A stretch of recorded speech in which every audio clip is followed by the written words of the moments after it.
the peoples watching.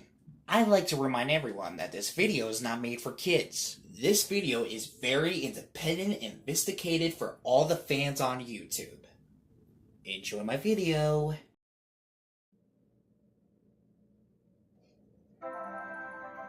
One evening, Thomas brought his last train to the junction.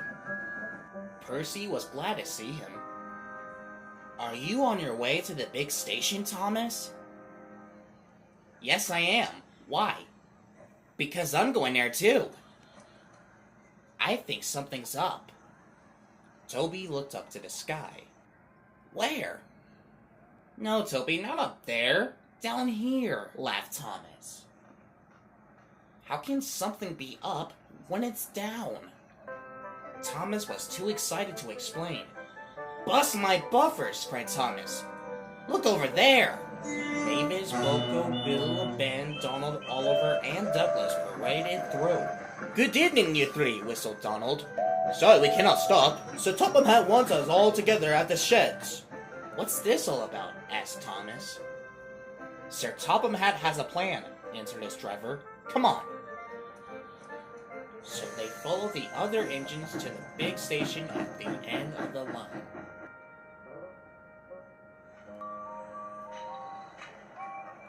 Charlotte, called Sir Topham Hatt. I have the important letter to read from a little girl who is 5 years old. Dear Thomas and all the engines, please can I meet you? My friends say they would like to meet you too. You could come to my house for tea, but my mommy says there aren't any railway tracks to my house.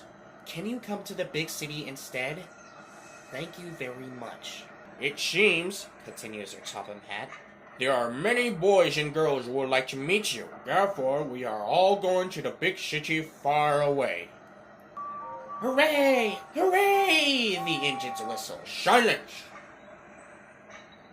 Other engines will be working here while you're away, so please show them what to do.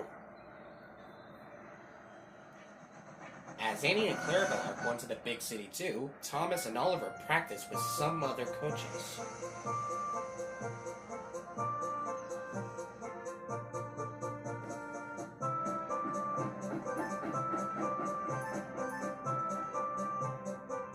Thomas grew more and more excited.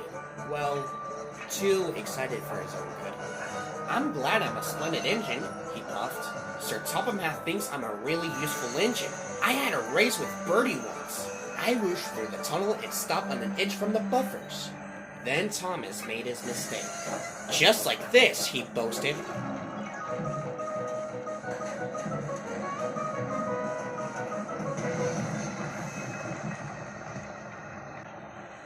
No one was hurt, but Thomas's front was badly bent.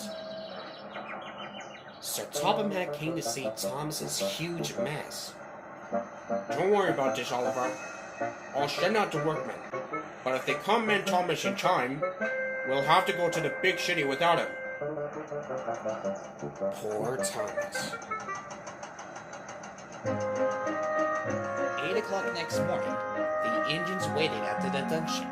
Duck, Toby, and Percy were right behind Edward. Gordon, James, and Henry were waiting to lead off. But unfortunately, they were whistling impatiently. Sir Topham Hatt looked at his watch. I'll wait 1 more minute for Thomas, then we have to go.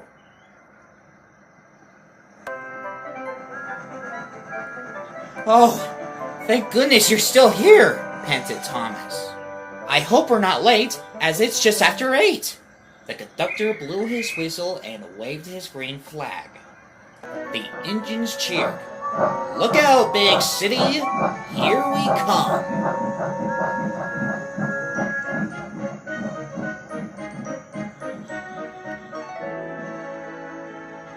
Later, at the big city, all the engines were lined up in a splendid shed, and the children will be delighted to meet their friends.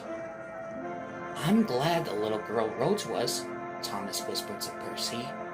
Isn't it wonderful what happiness a letter can bring?